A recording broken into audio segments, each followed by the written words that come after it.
Aiden! What are you doing? What on earth happened here?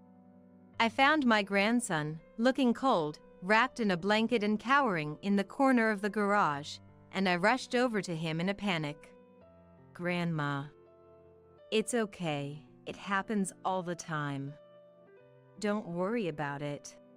That's right. It's his punishment for always causing trouble. What? I reacted with a frown to the statement made by my daughter-in-law, who had quietly stood behind me. After that, being trapped in the garage, I encouraged my grandson and decided to take action. Let's escape, Aiden. Huh?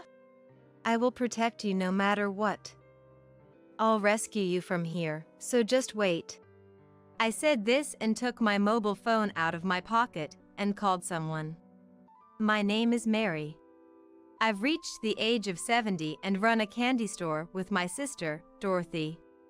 After my husband passed away and I was left alone, I seemed to be standing on the brink of despair for a while. My sister, who couldn't bear to see me like that, invited me to join her.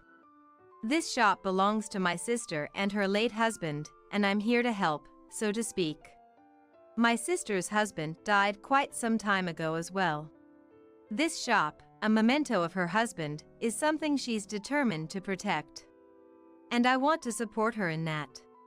So, I decided to work as a helper. Mary, what are we going to do for the New Year's celebration? My sister has always doted on me. She acted as a parent in place of our busy parents. To me, my sister was indeed like a mother. I guess we'll probably go to Oliver's place again this year, huh? I've promised to show up, and I've told Aiden as well. Oliver is my son. He has a child with his wife, Emma, and that's my grandson, Aiden. By the way, how old is Aiden now? I think he's 20 years old. Is he still staying at home all the time? At my sister's words, I let my expression darken. My grandson Aiden apparently started shutting himself at home after attending college for a while. It seems he was bullied, and he even dropped out of college this year. Currently, he's unemployed and doesn't step out of the house at all. It seems so. Really? Aiden used to be such a social and cheerful child. My sister is right. Up until high school, my grandson was lively and had a life that had nothing to do with shutting himself at home. But then, one day, he suddenly became reclusive, and I was unable to hide my surprise when I heard about it. Then, you should take this to him. As I recalled the situation and looked gloomy, my sister handed me some sweets. Dorothy, here! When you're feeling down, having some sweets and taking it easy is the best. The candy Aiden used to love is back in stock. If you like, take it to him. My sister, who smiles so brightly, is reliable and shed a bright light on my darkened heart. Time passed, and the season turned to the new year. I was visiting my son's house. It must have been cold, right? Come on in, please. My son's wife took my coat and guided me into the living room. I thought she was really considerate and a good person, but then something happened that nullified that impression. Thanks, Emma. By the way, where's Aiden? I couldn't find my grandson anywhere. Even though he usually stays holed up at home, he shows his face and smiles at me whenever I visit. But on this day, he's nowhere to be found. I had heard my son would be back from work in the evening, but I haven't been told anything about my grandson. Is he in his room? That's what I thought when I was about to head there. Aiden's out shopping right now, Emma shouted, as if to stop me in my tracks. I jumped in surprise, but even more shocking were her words. Shopping? Aiden is able to leave the house now? My grandson, who hadn't left the house for the past year, was taking an unexpected big step. I was so moved that I inadvertently let out a loud cry. Yes. It seems he finally found the courage. I felt a slight unease in Emma's forced smile. But at that moment, I didn't dig into it. Because my son's wife was truly devoted and dependable.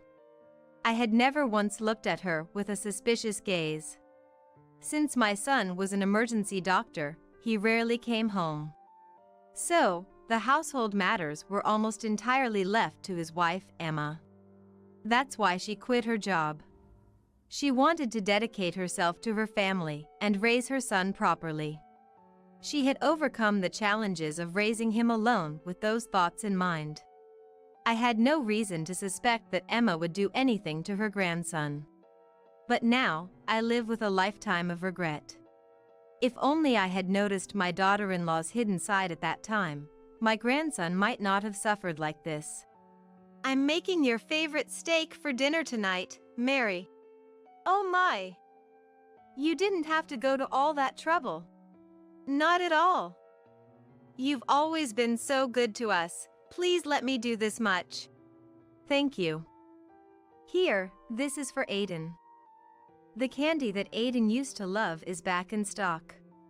Saying that, I handed over a box of assorted candies, and she smiled at me with pleasure. I was helping Emma prepare dinner, but when I looked at the clock, it was already past 7 p.m. Speaking of which, Aiden hasn't come back yet. Isn't it getting too late for shopping? He just called me. He'll be staying at a friend's house today. A friend? He's been staying inside the house all the time, but it seems he's made an internet friend recently. He'll be staying at their house today. Something's off. If he had the courage to do that, why would he be cooped up at home? I continued to prepare dinner with those doubts in my mind. I felt something was off about my DIL's explanation. I wanted to see the truth with my own eyes. Thinking so, I slipped out of the living room while my DIL was busy preparing dinner. I quietly visited my grandson's room, making sure not to make any noise, only to find that no one was there. Rather, the room was completely empty. What is this? Where's Aiden? Aiden, where are you? Something was wrong. I thought so and started walking around my son's house. It was built in an old-fashioned way, with a long corridor running through it. The view of the garden from that corridor was always breathtaking, but today something felt off about it. That garage, has it been cleaned up? This house originally belonged to my husband, and it's his family home. Now my son and his family live there. So, I knew that garage had been there for a long time, but for some reason, the garage that was dirty last year had been cleaned. It had changed as if someone had put a hand to it, and I couldn't help but wonder why. I was about to approach the garage, changing into the sandals left in the garden, when it happened. Found you! Mary, what are you doing? My son's wife's shouting voice rang out, as if to stop me from entering the garage. Surprised by her loud voice, I involuntarily jumped back. You suddenly disappeared, and I've been looking all over for you. Emma. I'm sorry. I thought I'd take a look at the garden, as it's been a while. Oh, come on. Please let me know next time. This house is so big, it's hard to notice if anything happens. Her laugh was somehow frightening, and I took a step back, forcing a smile. Aiden came home when he heard you were here, Grandma. He's in the kitchen now, shall we go back? Came home? That one sentence filled me with unease again. For my grandson, who had been staying home, a chance to play with friends should have been extremely valuable. I was happy that he was pleased to see me, but would he really come home just because of that? My suspicions grew towards my son's wife as we headed back to the living room together. But on the way, I didn't overlook it. The fact that my grandson's shoes were next to the garage. And after this, I was to find out that my grandson had been leading a truly desperate life. Come on, the steak is ready, let's eat. My son's wife handed me a plate and encouraged me to eat. but I couldn't find my grandson anywhere. No matter how much I looked around, I couldn't even sense his presence. Puzzled, I decided to ask. Hey, where's Aiden? You said he came home, right? I had been concerned about my grandson ever since I arrived, and my son's wife seemed to sigh in frustration at my questions. Aiden's in the kitchen. The kitchen? He takes his meals in the kitchen. What? I was genuinely shocked by what she said. I recalled my grandson's room earlier and the shoes by the garage. I hastily stood up and headed to the kitchen where my grandson was. Aiden? Grandma. There he was, standing and eating a hamburger. I noticed the hamburger he was eating, but what surprised me even more was my grandson's drastically changed appearance. He used to love sports, and he had a good physique. But my grandson standing there had lost all his flesh, so emaciated that his collarbone and other bones were sharply protruding. His gaunt and unhealthy appearance made me let out a cry that was almost a scream. Aiden, what happened to you? Your body. Grandma, please, help. What are you doing, Aiden? The moment my grandson tried to say something, my son's wife appeared, cutting him off. My grandson, whose face looked like he might burst into tears at any moment, now stared at his mother in fear. Mary, we have this delicious meat. Let's eat it quickly, shall we? Just ignore Aiden. Saying that, my son's wife tried to coax me away from the kitchen. I refused and stood in front of her, as if shielding my grandson. Emma, what is going on here? What do you mean? My son's wife stared at me with a feigned innocent look, trying to play dumb. Her insincere behavior irritated me and fueled my anger. Don't play dumb, please. Why is Aiden eating in the kitchen all by himself? And just a hamburger at that. Oh, this is his punishment. I involuntarily shuddered at her, as she said it with a smirk, as if it were a trivial matter. She continued speaking, laughing with a troubled look and lowering her eyebrows, while looking at my grandson, who was hiding behind me. Today, I asked him to clean the bathroom, but he didn't do it properly. It's part of his discipline. Is there a problem with that? I felt a terror at my son's wife's stance on discipline. Just because he failed to clean once, he has to endure this? It's too strange. She must be insane. That's exactly what I felt. I wonder if my son knows how terrifying her ideas are. The moment I opened my mouth to question her, my grandson interrupted me. I'm sorry. I'm okay, really. Grandma, can you please go eat with Mom and enjoy your meal? Please? He pleaded in a soft voice, and my grandson grabbed the back of my clothes. I could feel his hand trembling through my back, and I chose to swallow the words I was about to say. Grandma, it's normal for me to eat here, so please don't worry about it, really? Normal? What do you mean by normal? Come on, Aiden says so. Let's go over there, shall we? Mary.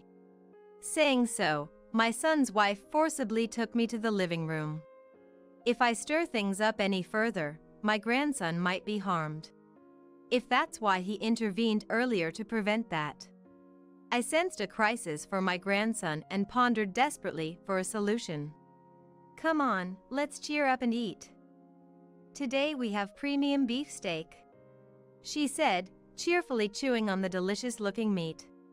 But I couldn't eat it all, and I excused myself by saying I had a light dinner before coming here. After finishing the meal, I was planning to stay overnight and was guided to the bathroom. Taking the opportunity, I walked around the house again, looking for my grandson. I have to save Aiden. From the situation since I came to this house and my grandson's condition, I sensed that my son's wife was doing something terrible to him. But how to save him? I was thinking of taking my grandson and going to my sister's place, but I couldn't find him anywhere. He was not in the room's bathroom. Where had he disappeared to? Could it be that he's been locked in my son's wife's room? Just then, I spotted the garage in the yard. My grandson's shoes were lying there. Could it be? I quickly changed into the yard sandals and rushed to the garage entrance. Ooh.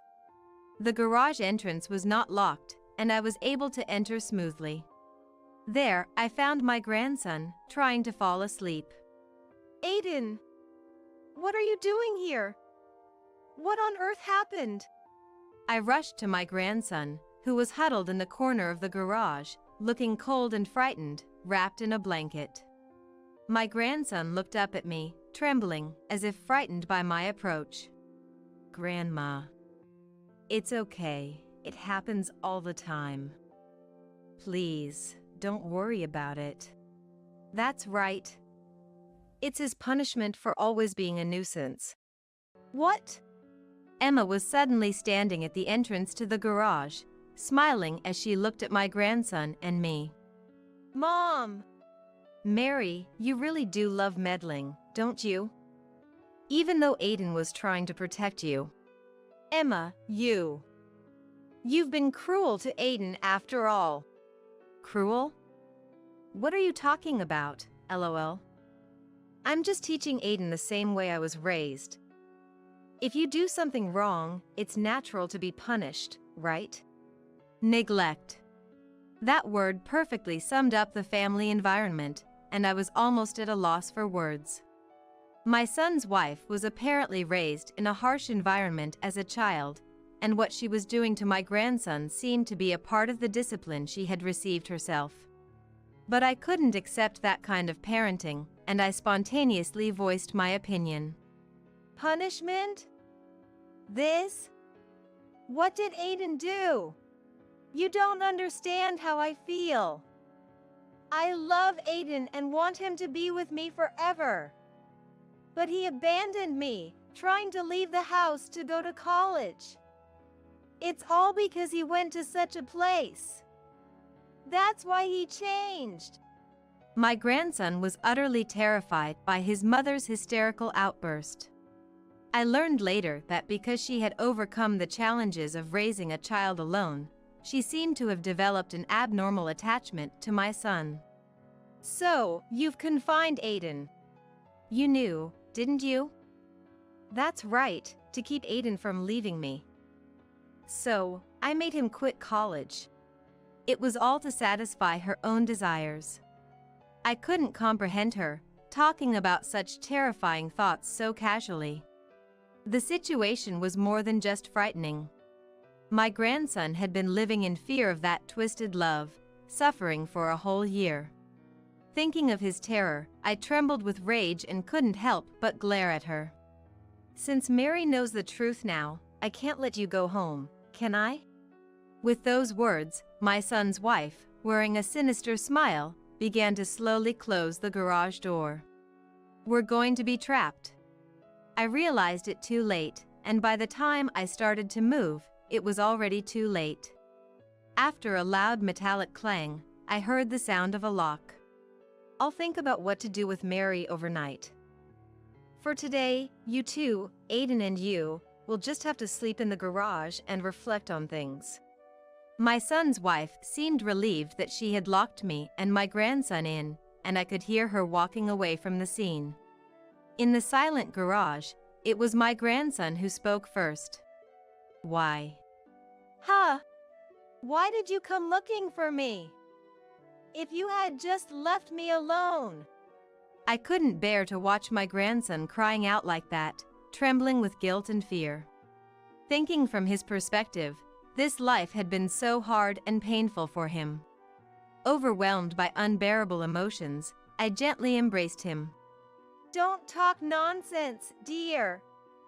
Where is there an old woman who would abandon her precious grandson?" "Precious." "Yes, dear.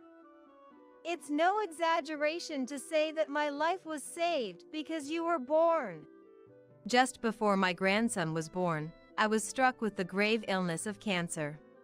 My body had dramatically withered away, and the disease had spread to various places. It was severe. Honestly, I thought it might be the end of my life. I was in such a state that I had prepared myself for it. During that time, Emma was in a dangerous situation during childbirth for both mother and child. It was such a difficult delivery that they were issuing warnings. But my grandson was born. At the time of his birth, I expressed profound gratitude to my son's wife, and although I had been ready for the end of my life, my grandson gave me the courage and hope to live. So, you see, I decided that I must protect you. It's because of your resilience, which saved my life, that I have been able to live this long. My grandson listened quietly to my gentle words. And then, perhaps overwhelmed by a wave of both pain and joy, he began to cry quietly, embracing me in return. I really want to run away. I want to leave here and go somewhere Mom isn't. I'm scared of Mom. If I voice any opinion, she starts screaming like she's a different person. If I didn't listen to her, I'd be locked in this garage since I was little. Even if I escaped, she would file a missing person report, and I'd be caught right away. There's no escape. I had no idea that my son's wife's behavior was tormenting my grandson like this. From what he told me, all his friends were taken away by my son's wife, and there was no one to help him. It seemed he had given up hope of escaping from my son's wife. Now I'm stuck with this weak body.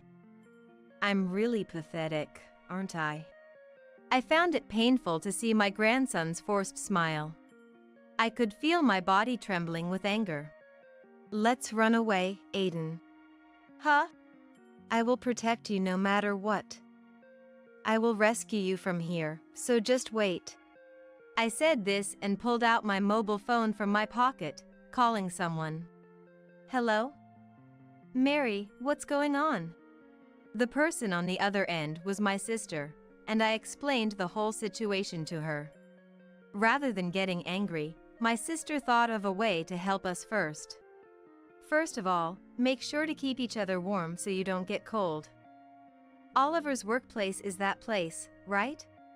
With those words, my sister asked me for the address of my son's workplace. I was certain, but I wondered what she was planning to do, and was about to ask when she cut me off, anticipating my question. We need to teach her a lesson. I'll make her understand that her twisted love is wrong. Just wait, both of you. I'll come and rescue you soon. My sister told me this unilaterally, then hung up the phone, and we spent some time just like that. It was January, in the dead of winter. Since we were in the mountains, the temperature had dropped even further. The cold was so severe that even huddled together, my grandson and I couldn't bear it. Our words dwindled, and I felt like I might lose consciousness. Just as I was about to close my eyes with those thoughts, something happened. It sounded like a fire or some sort of accident nearby. There was a loud noise of ambulances, fire trucks, and police cars. The sound brought me back to my senses, but something about it seemed off. It was very close, and it sounded as if they had stopped right in front of our house, perhaps? Just as I thought that, I heard the scream of my son's wife. Hey, you guys! What's going on? Over here! Quickly, break the garage lock. Incredibly, I even began to hear my son's voice from outside. Help had arrived. With that thought, I stood up and began pounding on the garage with all my strength. I'm here! Someone! Someone, please help! Save Aiden! Save my grandson! Following my cry, my grandson also began to raise his voice, calling for help. We're opening it now! Please stand back! Because the paramedic shouted that, my grandson and I moved away from the entrance. The sound of the lock being broken with machinery echoed, and the moment it was destroyed, the entrance burst open with force. Are both of you okay? Dad. My son, his face a mix of panic and anxiety, appeared and hugged his son as if he were jumping on him. Seeing his father's face, my grandson seemed relieved and embraced his father, crying, "Hey, what are you doing? You think this is allowed? Doing something like this without permission?" Emma, unable to comprehend the situation, screamed and ranted, claiming their actions were unreasonable. But not a single adult seemed intimidated by her. Everyone glared at her, and then my sister appeared, confronting my son's wife. "Don't talk nonsense. Do you even realize what you've done?" My sister yelled at my son's wife in a voice louder than I'd ever heard before. We were all taken aback by her voice. But the one who was even more startled was my son's wife. "You were about to do something irreversible. Don't you understand how dangerous that was?" My sister yelled at my son's wife, her anger like that of a real mother. But my son's wife raised her voice to confront her. "In the first place, if Mary hadn't meddled, none of this would have happened. It's not my fault. It's all Mary's fault. I'm not in the wrong." Those words of my son's wife, screaming that she was not at fault, made me furious, and I lost my temper. "If I hadn't noticed this today, you would have continued to believe Aiden was yours and would have kept taking away his freedom. But that's because Aiden doesn't understand my feelings. Don't force your selfish thoughts on a child." I rebuked my son's wife, who was still trying to resist, scolding her so sharply that I left no room for rebuttal. "You unilaterally demand love in return and don't even try to listen to the child's opinions. You have no right to call yourself a parent." "What did you say?" Interrupting Emma's attempt to argue, a police officer stepped in front of her.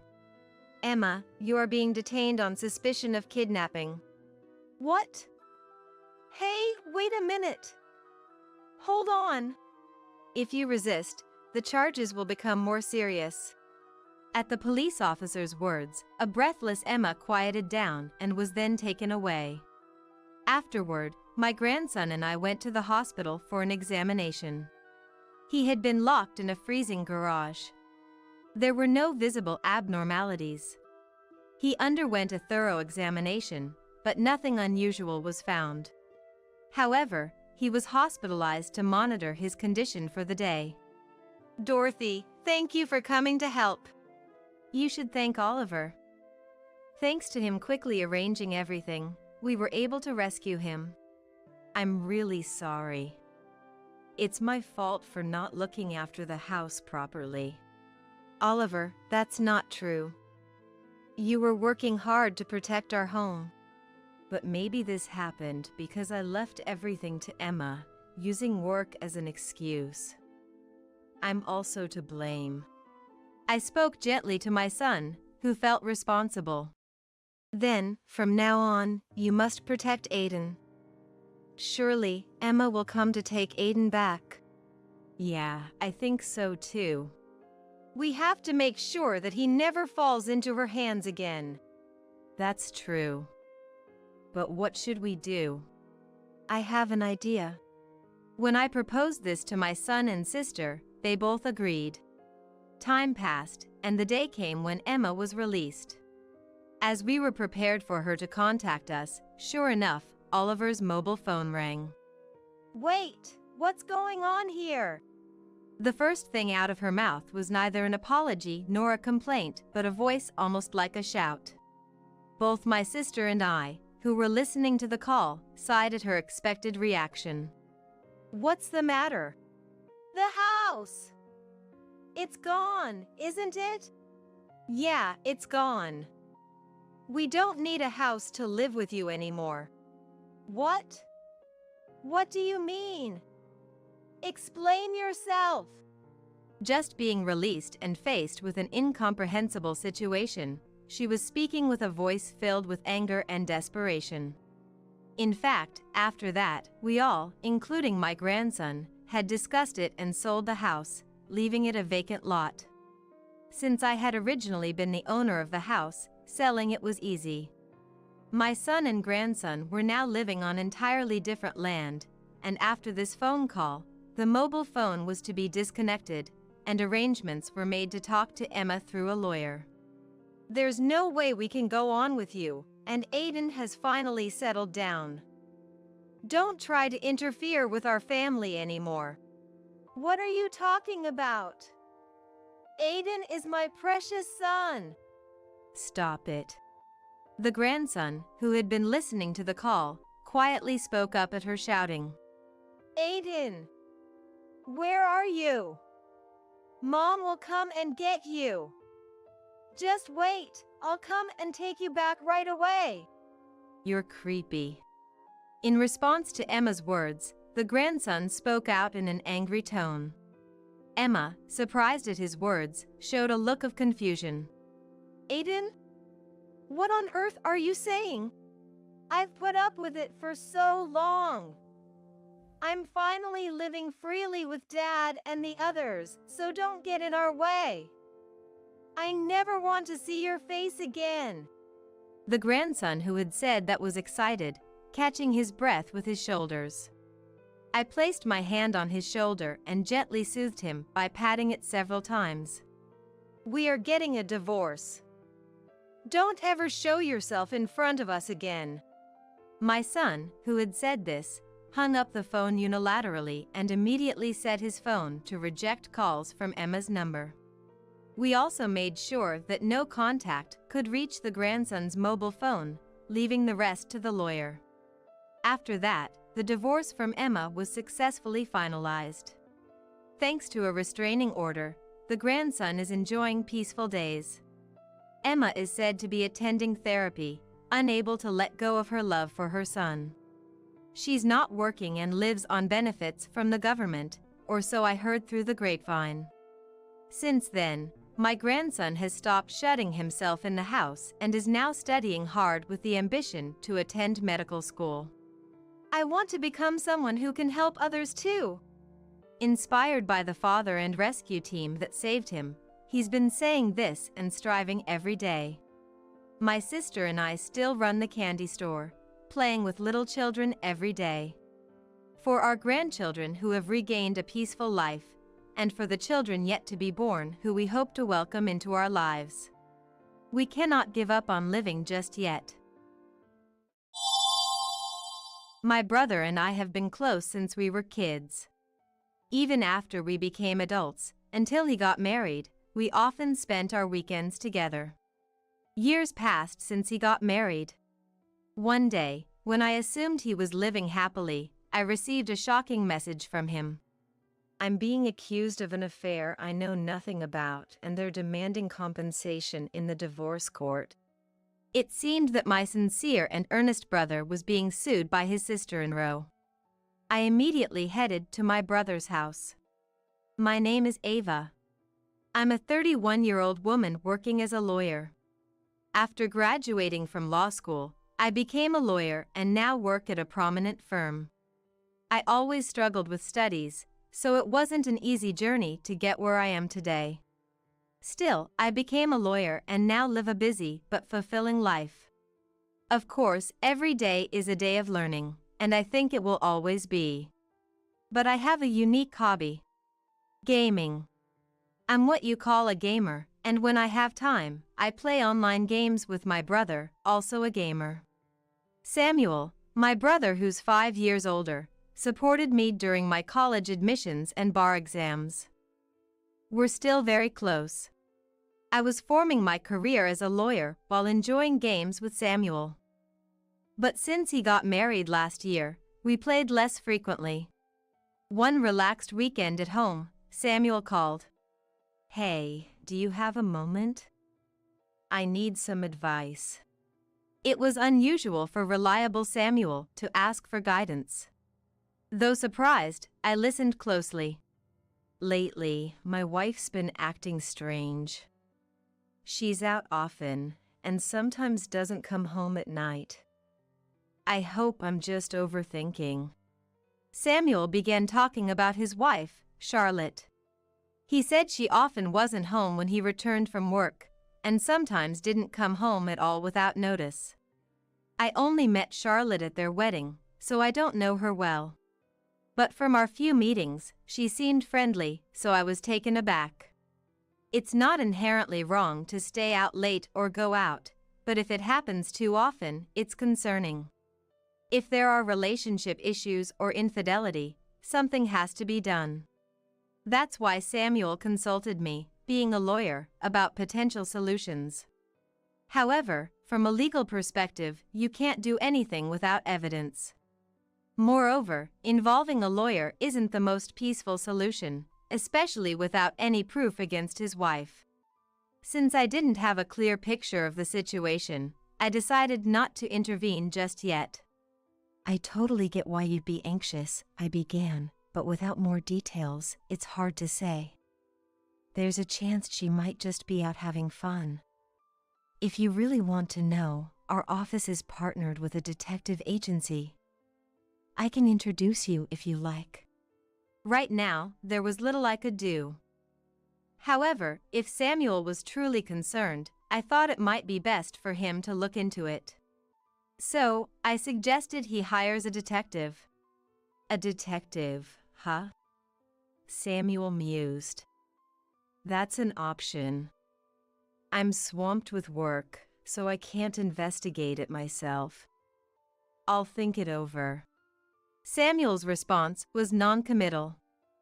Regardless, I sent the detective agency's details to Samuel's computer. Let me know if you decide to hire them. I'll make the necessary arrangements from my end, I reassured. Thanks. Samuel replied with a sigh and ended the call. His demeanor was notably downcast. The situation seemed even graver than I initially thought. Days turned into weeks, and Samuel neither contacted the detective nor reached out to me. Was he too busy, or had things settled down with Charlotte? Eventually, I decided to check in with him. Samuel, how have you been? Any updates on the situation with Charlotte? It seems you haven't engaged the detective. I genuinely hoped Samuel's concerns were unfounded. However, from his tone, it was evident that things weren't great. It's not resolved, he admitted gloomily. I considered hiring the detective, but Charlotte manages our finances, my salary, everything. I can't afford the detective's fees. Samuel explained the situation in a somber tone. Despite feeling helpless, Charlotte's behavior hasn't changed, and it seems he's been living with anxiety for several months.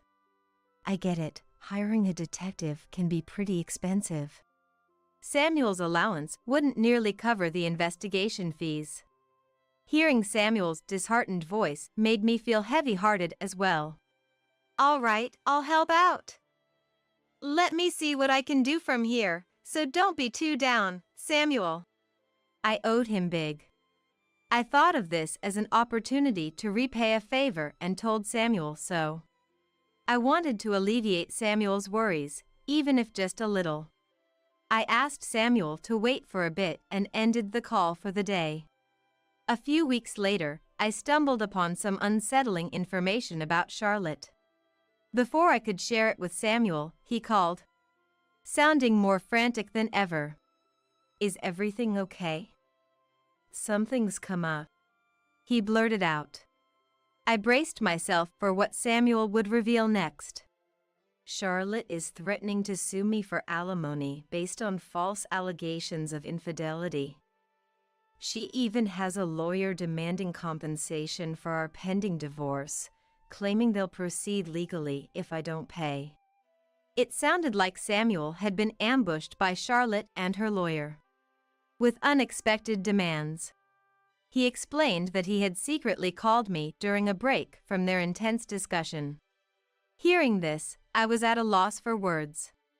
I knew Samuel wasn't the type to cheat. Samuel himself probably has no idea at all. That's why he's saying it's fabricated. So, Charlotte is claiming compensation in the divorce trial based on a non-existent affair story about Samuel. Samuel is genuinely a good person who is kind to everyone. Having seen many victims of scams and frauds at work, I was always worried about good-hearted Samuel. I often wondered if he might someday be deceived. But I never imagined this deception would come from his own spouse. So, what's the situation? What's the other side saying? I mean, Samuel isn't having an affair, so this claim seems far-fetched. Given that he'd received a call in the middle of our conversation, it was uncertain when Samuel might be taken back. I needed to learn as much as possible about Samuel's situation in this brief time. So, I quickly pressed Samuel for details. He shared that someone had snapped a photo of him during a business meeting with a female colleague, and now they were using it as proof of an affair.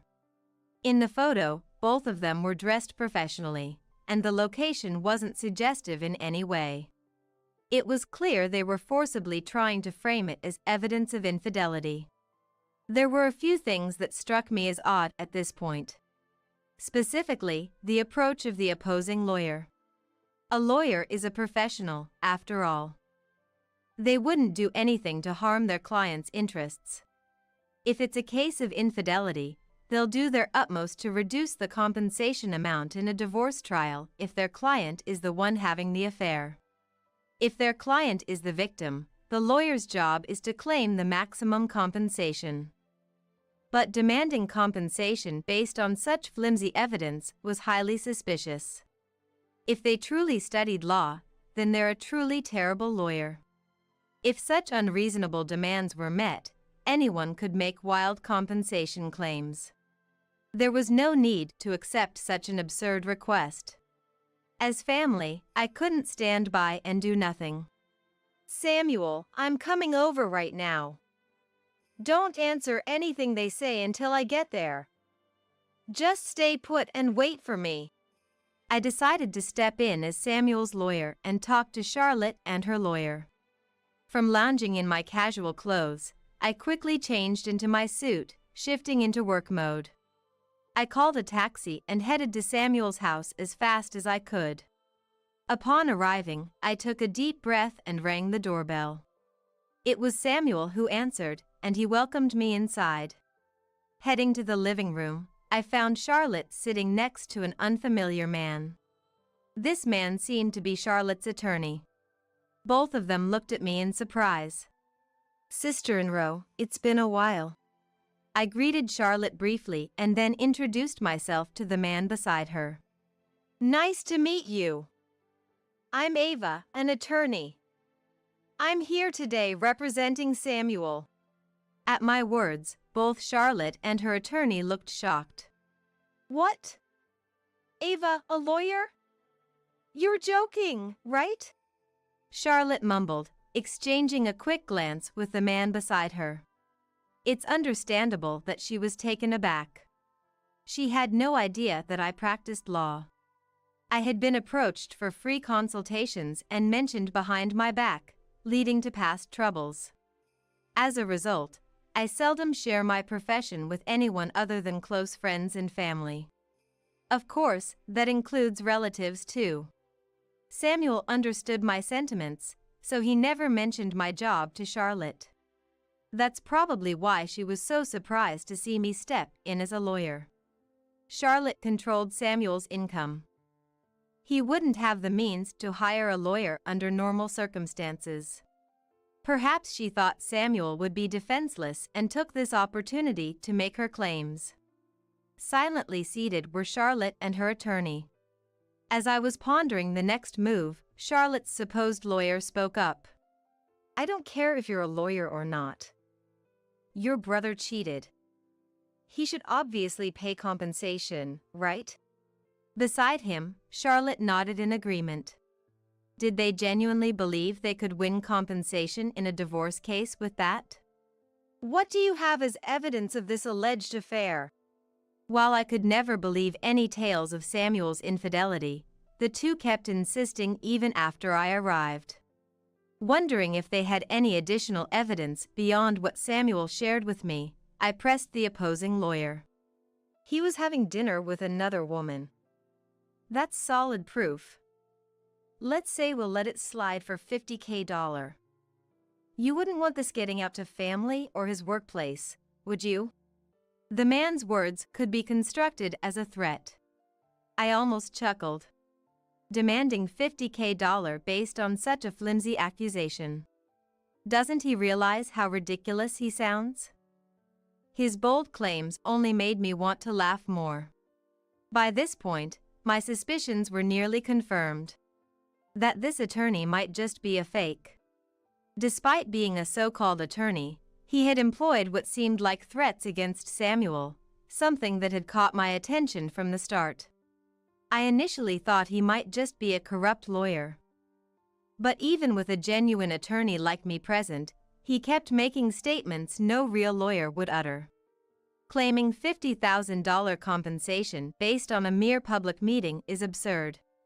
Just being in a suit in broad daylight in a public place doesn't prove infidelity.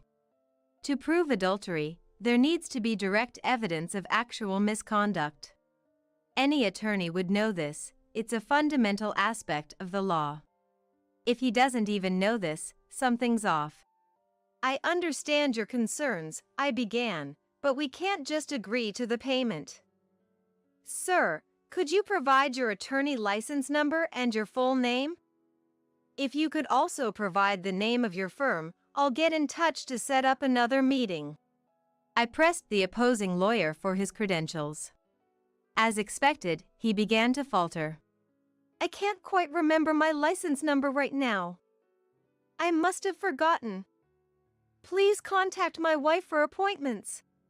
Forgetting one's own attorney license number? That's unimaginable for a real attorney. It's clear he's trying to deflect and quickly exit this situation. You can't say it, can you? Because you're not a real lawyer. I hit the nail on the head. I thought he would admit it now, but he defiantly countered. What are you talking about? That's absurd. I could sue you for defamation. If he could, I wished he would. I couldn't help but burst out laughing.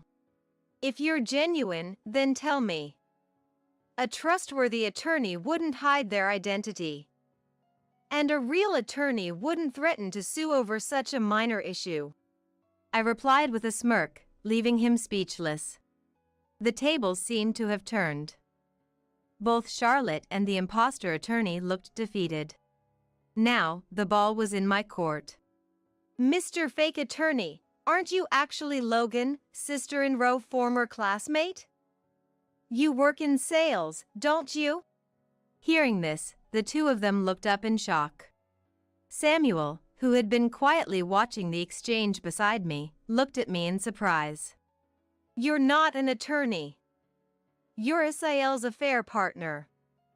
It wasn't Samuel having the affair, it was you two, wasn't it? Am I right, Charlotte? Everyone in the room was taken aback by my revelations. The sudden appearance of an attorney who knew everything must have been startling. I had been consulted by Samuel, and after learning he couldn't afford to investigate, I took matters into my own hands. I couldn't stand seeing Samuel so distressed. An investigation revealed Charlotte's affair. I had been informed of every detail about the man she was seeing, including his identity. When I arrived at the house and saw Charlotte with the man next door, I was equally taken aback. Turns out, the man who claimed to be Charlotte's lawyer was actually her affair partner. I'd done my homework. I let them know I had plenty of evidence of Charlotte's affair and reminded them that Charlotte and her partner would be the ones paying compensation. So, are you still planning to claim compensation from Samuel? Upon hearing my question, both Charlotte and Logan silently shook their heads. I'm so sorry. I never meant for any of this to happen. Please forgive me. Perhaps realizing she would be the one paying, Charlotte's tone shifted to remorseful and apologetic. Logan, seeing Charlotte's demeanor, gave a slight nod of his head. Charlotte then began to talk about the fake affair. It seemed Logan had expressed his wish to marry her, and she had felt the same way. They decided to fabricate an affair to push for the divorce. The idea of also getting compensation money seemed like a good plan to her. It baffles me how someone could think, let alone execute, such a plan. Then Samuel, who had been silent till now, spoke up. You betray someone and try to frame them with a crime. You think just saying sorry will settle it? I've always trusted you as my wife. So be prepared for the consequences of what you've trampled upon. Samuel spoke calmly but with palpable anger towards Charlotte.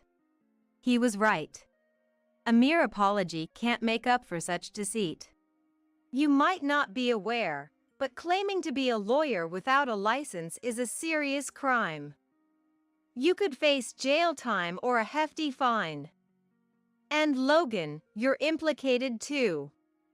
There's no escaping this. Upon hearing this, both of their faces turned pale. It seemed they hadn't anticipated the gravity of the situation. Charlotte, in a frantic tone, said, I'm so sorry. Please forgive me. I didn't know. I truly apologize.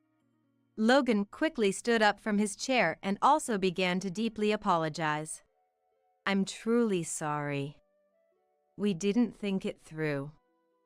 Please forgive us. Their fervent apologies were a stark contrast to their earlier demands. It was a foolish display. I don't care what happens to you too. I'm reporting this, Samuel declared. It's often said that the kindest people have the fiercest anger. Samuel, without a second glance at the desperately apologizing duo, went on to make his report. Wait, please. Just spare us that. Ignoring their pleas, Samuel called the authorities. In the end, both were arrested. They eventually faced prison time. In the end, Samuel and his wife divorced, and the compensation from the divorce settlement offset any other financial matters. They agreed to have no future interactions. Charlotte was left without any defense, reduced to just tears. They tried to benefit by deceiving others and falsely accusing them. It was indeed a case of facing the consequences of their own actions. Regretting now is too late, but hopefully they would change for the better. After the divorce, Samuel seemed to have regained his old spirit. Ever since getting married, Samuel and I have been enjoying online gaming, something he had set aside for a while. After the whole divorce debacle with Charlotte, Samuel moved out of the room they shared and started anew in a different place, trying to shift his feelings and begin a fresh chapter. For a while, he seemed to have lost trust in people and kept his distance. But lately, I've noticed he's been slowly venturing out for meals with friends. Once Samuel feels a bit more settled, I'm thinking of introducing him to some of my trustworthy friends. More than anything, after all the hurt he's been through, I want Samuel to find happiness.